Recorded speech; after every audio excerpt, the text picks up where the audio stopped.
it seems like when you say, I am peace and I am freedom, that you're implying a relationship between the I and the me. Whenever I speak of I always speak of consciousness. I never refer to the pink flying elephant. I'm always talking about I as consciousness. So when you say I am freedom, I is freedom, yes. Or I am freedom, it's fine, that's okay. It's not. Is freedom a state or is it a perception? No, it's neither. Neither a state nor a perception. Because what would perceive freedom? What would experience a state of freedom? You say, if it's a state, what would experience that? There would be something experiencing it, right?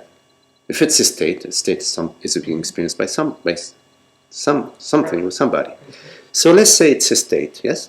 So I, for example, is experiencing the state of freedom, right? Because I'm experiencing a state, anything that you experience has some limitation to it. Do you agree with that? Everything that you experience, whatever you experience, if you experience the Pacific Ocean, if you experience the galaxies and the galaxy Andromeda, it still has a limitation. It's only about 750,000 light years in width, right? So everything you experience has a limitation. So if you're experiencing the state of freedom, then you're experiencing this freedom that is limited. But freedom is not limited. That's it. That's an oxymoron to say freedom. Freedom would not be freedom if it has any limitation. It's like you take you out of your jail cell, 4x4, and then they put you in the courtyard. Oh, here you have 20 yards. So you go to. Oh, I'm feeling freedom now because I'm no longer in my jail cell. I'm in the what they call exercise yard.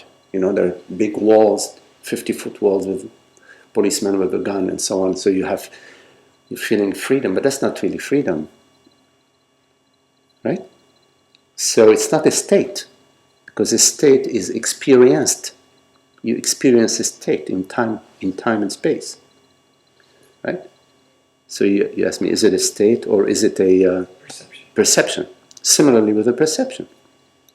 Anything that you perceive, right, is limited. Anything that you perceive is limited. If you perceive these glasses, they're limited. If you perceive a thought, it's limited.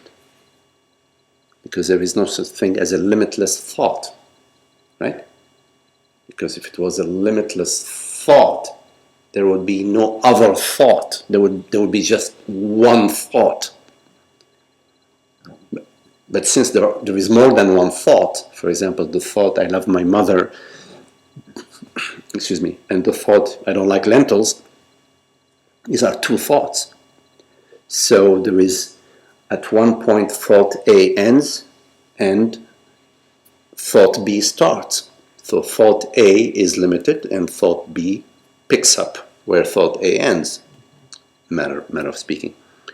So even a thought that you perceive is limited. So if you're perceiving freedom, if it's a perception, then we're back to the previous argument about the state, that you are perceiving something that is limited, that you refer to as freedom, a perception. Is freedom a perception? No. Freedom is not a perception, because perception is limited and freedom is not. Freedom belongs to that is not of form, not of body, not of mind. Thus, the mind cannot know freedom, because freedom does not belong to the limitations of mind. Mind belongs to freedom, but freedom does not belong to mind. Meaning, the I of consciousness, is freedom. Because consciousness is second to none, is a reality that is second to none. There is no other reality, because if there was another reality, then something needs to know these two realities. That would be the mega reality, which we refer to as consciousness. So consciousness is the reality, the one reality that is second to none, meaning it has no borders, has no edges. It does not start here and there. It's not like consciousness A starts and ends, and now consciousness B starts and ends. It's not like that. That's mind. Mind is like that. Mind perceives this, mind perceives that, mind perceives this different directions. Yes? There are certain characteristics to mind, specificity. There is a specificity to mind, a specific qualities to mind, to the observe, to the quality of the observation. They differ, right? They differ when you're looking at the ocean or when you're looking at traffic when you're driving. They differ.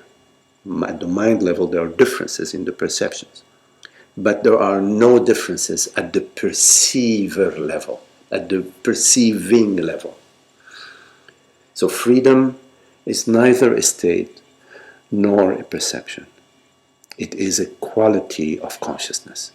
And it is a crucial quality of consciousness to realize that you, meaning the I of consciousness, is absolute freedom, is absolute freedom. Not freedom to do anything, not freedom to be anything, but absolute freedom, which includes freedom to do anything and freedom to be anything. But it's beyond that. It is freedom, absolute freedom.